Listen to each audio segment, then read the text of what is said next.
Hello, everyone. Welcome to our virtual discussion series that's being hosted by the Chaldean Cultural Center in collaboration with U of M Detroit Center, Unique Voices in Films, and CMN TV. And today, my guest is an author. Her name is Asmaa Jamil. Yes, that's correct. I'm very happy to have her here today. I received her book earlier in the year. It's a series. It's a part of a series of Kingdom of Treasures.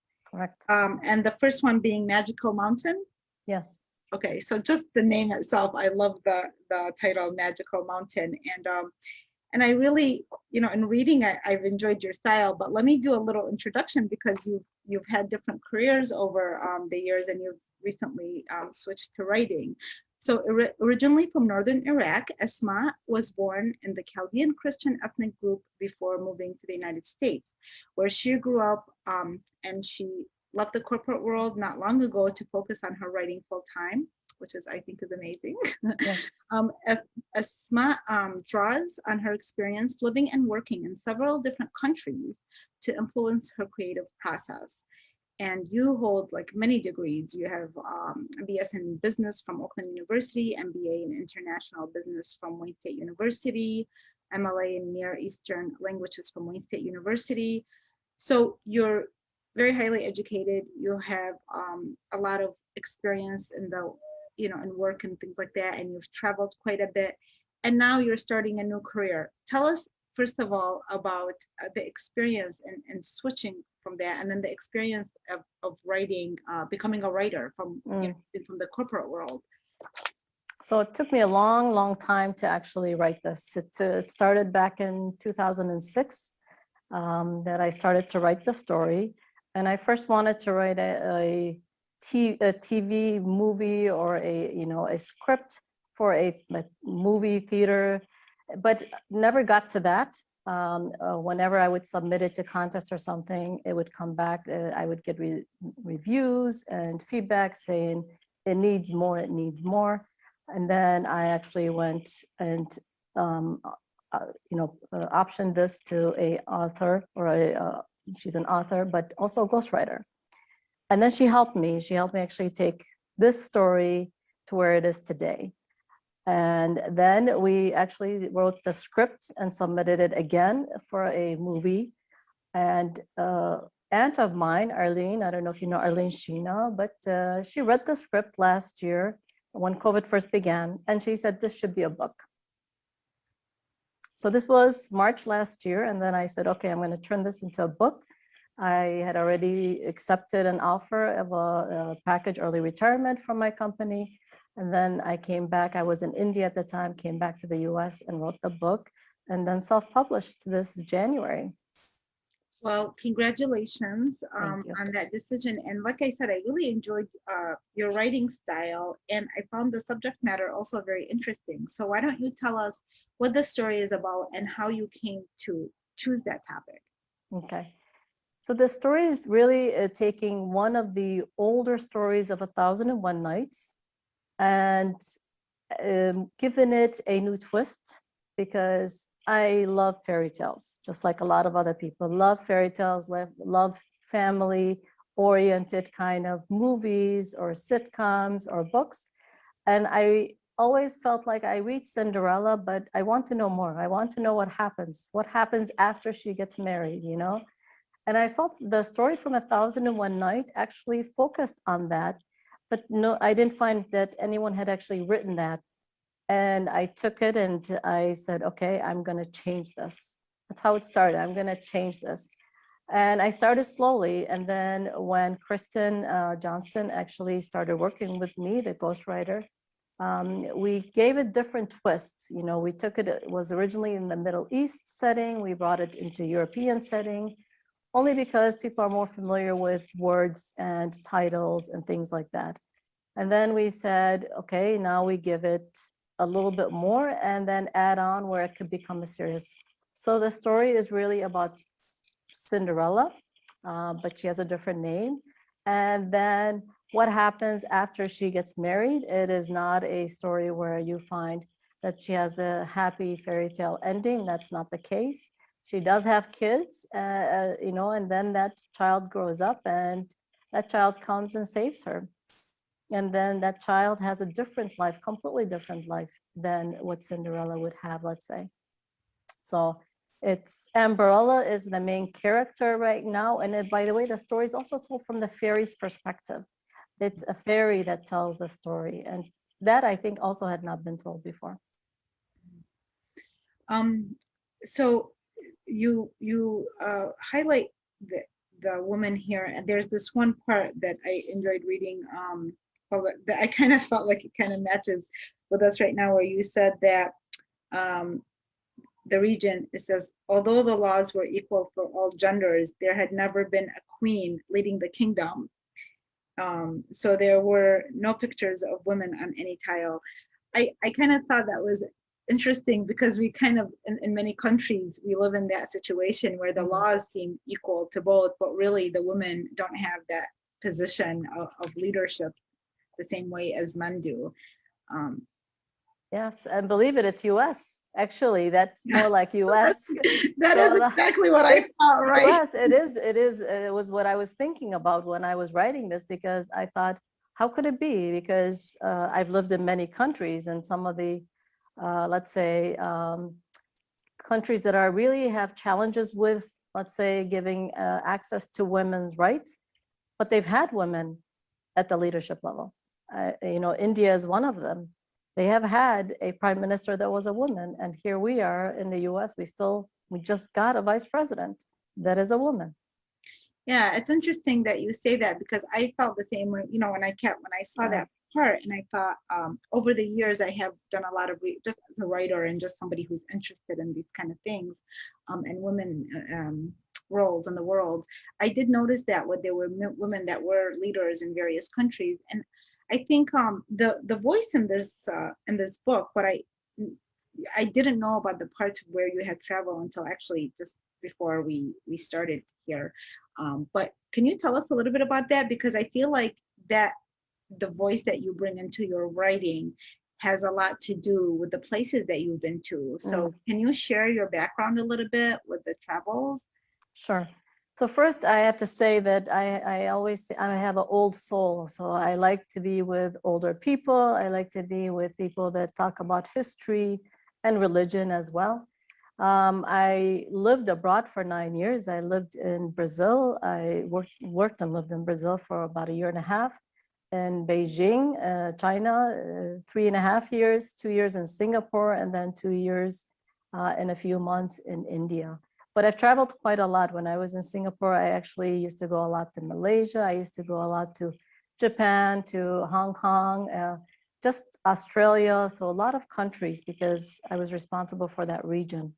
But I love meeting with people, and I love connecting with people, and I love connecting that at the end of the day, we're all very, very similar. We were discussing, you know, the situations in some countries and the situation of women. And I find that young women nowadays are actually a little bit more willing to take risks, you know, and that I love that. And that's why this character, Amberella, young woman willing to take the risk. Does not matter. That's just, you know, this is one thing I learned around the world. Yes, I like it. Their gender is not getting in the way of their dreams. No, they're not allowing it. No. Very nice. And how has that experience of living abroad influenced you as someone who you were born in Turkey? I was born in Turkey. How old were you when you came to the United States? 10. I was 10. You were 10. That's how old I was when I came to the United States. But I was born in Baghdad. And so how has that, your travels influenced who you are and influenced your writing as well? So yes, I came to the US in 1977. And when I would travel, I realized, you know, here we live in this smaller, let's say, bubble, I would say. And that's just me saying this. You know, it's the Middle East communities, the Chaldean community, or it's this community or that community. And when you travel abroad, you realize, okay, nobody knows who Chaldeans are. Nobody, hardly people know that, yeah, the word, the name Asmaa Jamil doesn't necessarily mean that you're Middle Eastern, but it could mean that you are Muslim. So I've had all these experiences, and I find that in every country there's minorities. There's a lot of minorities, and there's differences between North, South, East, West, and then the history that brings them all together. Not necessarily they were all for that to come together. You go to many countries, the South never wanted to be with the North, or things like that. So we come from Iraq, we see that all the time. And then those differences that you see, even in a small town or a village or a kingdom, you will also see that. Even in a small village, let's say in Tel Kepe, I can't speak for others, but living in Tel Kepe, it was all about, this mhalle or that mhalle, that was how people knew each other, right? Yeah, this district versus that district. Yes, yes. And it's things like that that you notice and you see. And when you start writing, actually, you begin to notice these differences and similarities a lot more. That's what I enjoy about the travel, and then bringing that into the book as well. And if you read history in many of these countries, including Iraq, women were actually very prominent. That's right. Very, very prominent. Somehow during the past 1,000 years in many of these countries, that voice has been lost. Yes, that is so unfortunate. Yeah, and my last, not my current, but not the book that just came out, but the book before, I wrote about Mesopotamian goddesses, and it was all these women that their stories were buried until, and even after their names were resurfaced, because they were buried for thousands of years, it takes a while to try to resurface all this, their positions and things like that. And this, now when you're explaining some of your experiences, I see why when reading the book, there's like, you feel you can relate, whether they're fairies or the characters to them, because I think when you travel and you see different people and you become more objective and you really become a person of the world, you're not necessarily no longer restricted to one region, at least not, not mentally, emotionally, the way some people that haven't traveled sometimes kind of get stuck into certain regions or certain mentalities. Yeah. I think one other thing that people, if you do want to travel and all that, I think learning about ourselves. So when I went to get my master's in Near Eastern languages, it was more Near Eastern or Middle Eastern studies. And I loved it. I loved learning about, that entire region, where we came from, certain things that we do, like the whole number things. And every country I went to, I used to do a lunch and learn session about either Iraq, either the Middle East, either Chaldeans. So things like that, where I would actually, or Americans, by the way, also, like even once in China, we did about Thanksgiving, because for those that were Americans, that was such a big holiday. And we said, let's just do a lunch and learn session about Thanksgiving. You learn when you do these things on your own, little things that you never knew. Like I never knew Kuleche were there 2,000 years ago until I started doing the research. When you learn these things, then you open yourself up to learning from other people, where they will tell you, this tradition or all that was there thousands of years. We don't know why, and now we're beginning to understand why. It's very, very fascinating. And I love religions. I love to learn about different religions. And another aspect, I guess, that aside from your travels and just your love for writing, it seems like you say that you were raised in a family of storytellers. And you were talking earlier about your dad being such a great storyteller, and everybody knew him as such in Tilkia. Can you tell us a little bit about that? Yes. So my father, as I always have to say, I am Bertid Bahibi fellow, or Ibrahim fellow's daughter. He came from a family of storytellers, and he used to, people always have a saying, they would want to come for 1 hour, but they stay 3 hours, even in the US. He loved to tell stories, and especially stories from like his father or people that he knew, and then also from the Bible.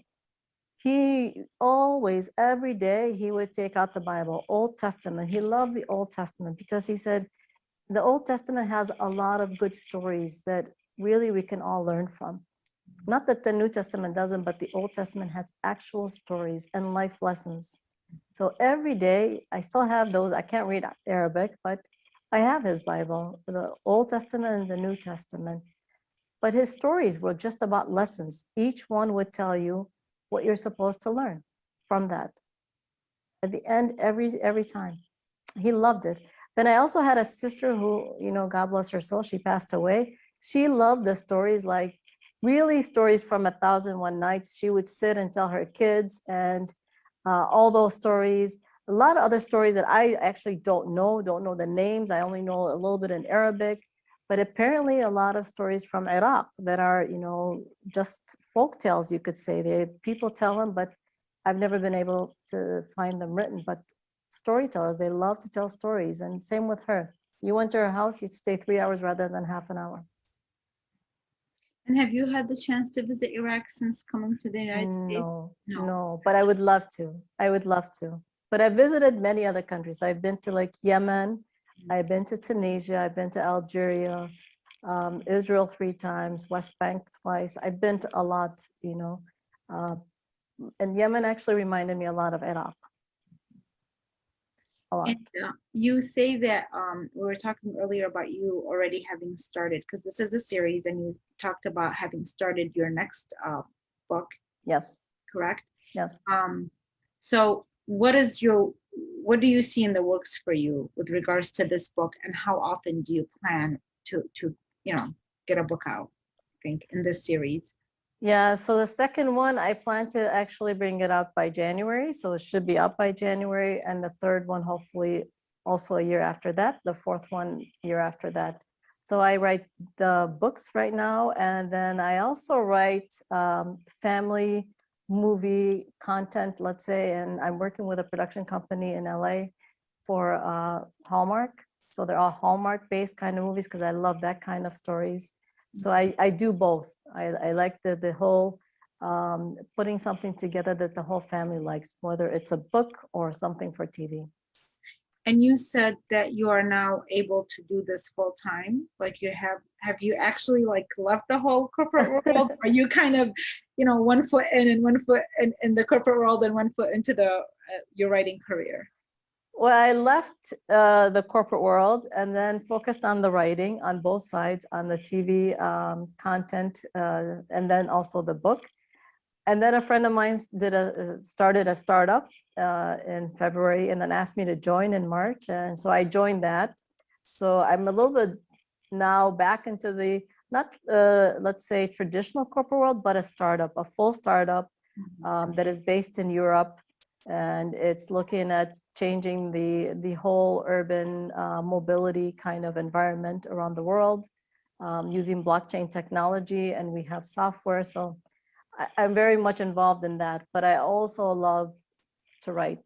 If you give me my downtime is to sit down by myself and just write. Just do research on my computer, write. Go to the library and do some research on old books and then write. That is what I love to do. And do you see any possibility of in the future writing any of the stories that your dad shared about Iraq or things related to your birth country, do you think? Birth country, yes. I've written something about the birth country. So I don't know if you know that there is this pamphlet that the church uses. It's called Heirs of Mesopotamia, Chaldeans and Assyrians, that I wrote with a cousin, Afir Dani Jiddu, years ago. They have them at the churches. Okay. So I do. I think I'll look it up next time. I don't think I've seen that before. I can send you a copy. I don't know if they have them anymore, but it was written as more of when we were both in college.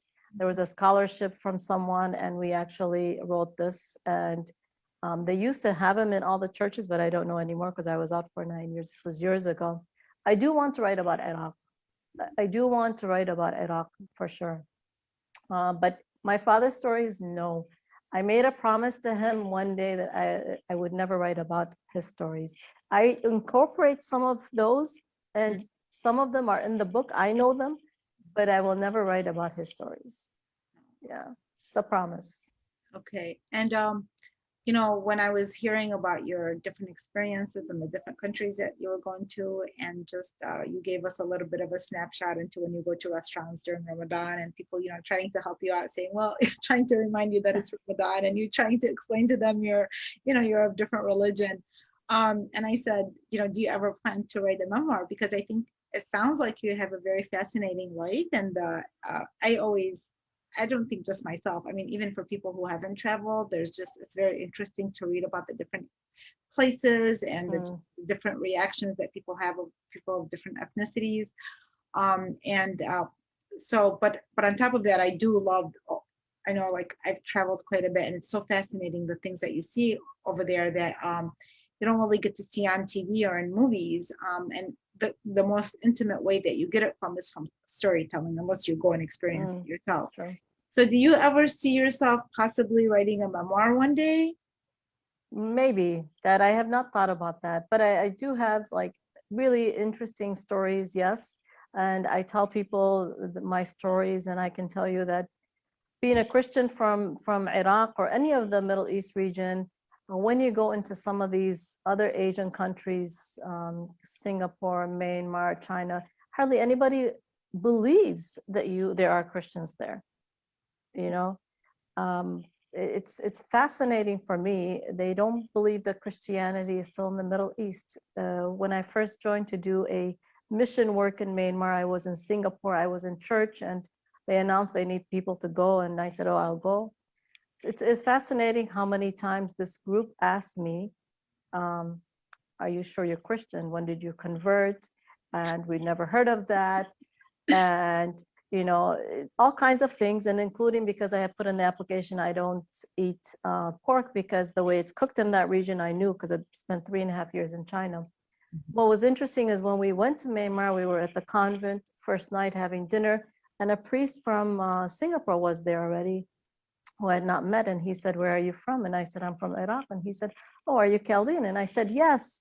So I said, oh, finally, someone knows you.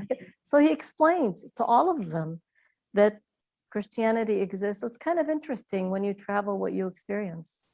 Very interesting. And I couldn't help from feeling like when you're describing this that Christianity, you know, developed and was originated in the Middle East, and that people have this idea that they can't imagine that you are of that religion being from the Middle East when it originated in that region, because it seems like it doesn't exist there anymore.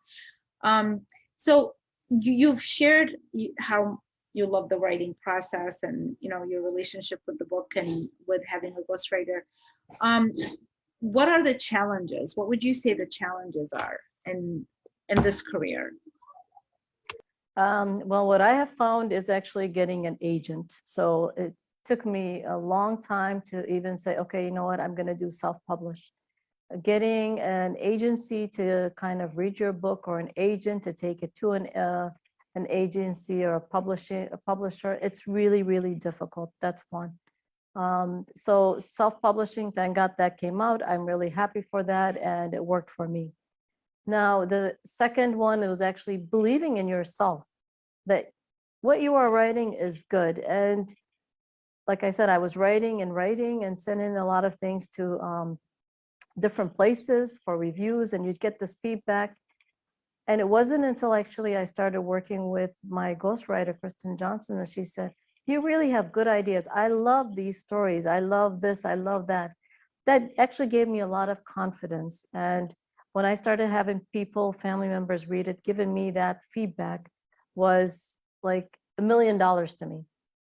$1 million. Even $1 million would not have given me that confidence. And now, yeah, that's, you need that. You need that confidence to be built.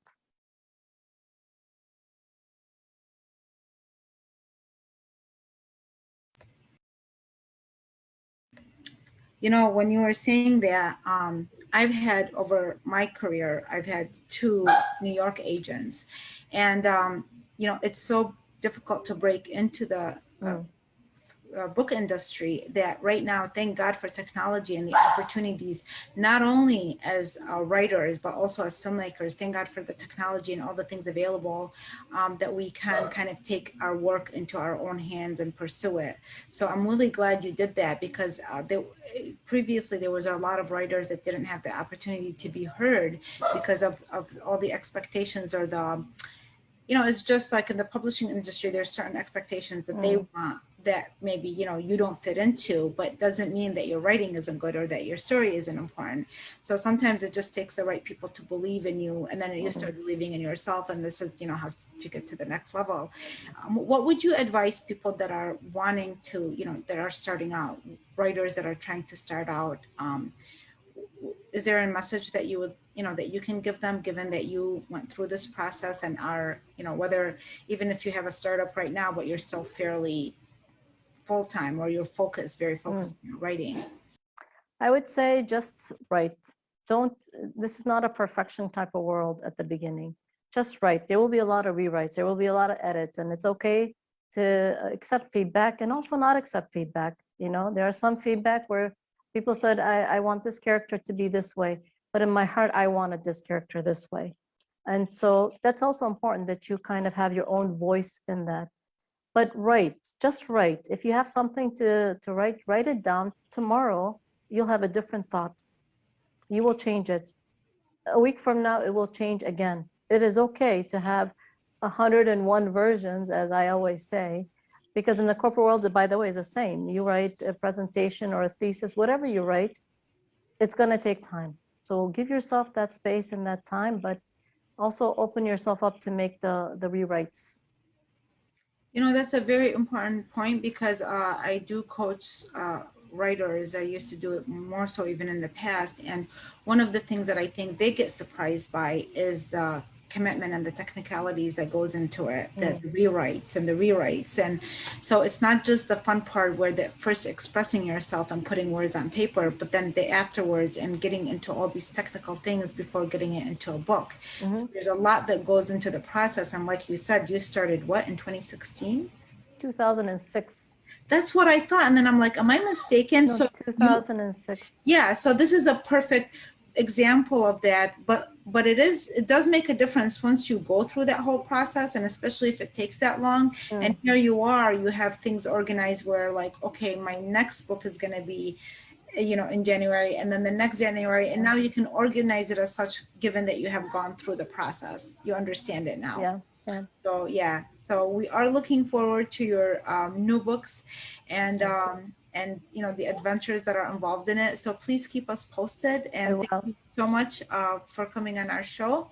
We will have a link once we provide this recording. We'll have a link to Asmaa's book. Okay, thank you so much. Thank you. Take care. Bye.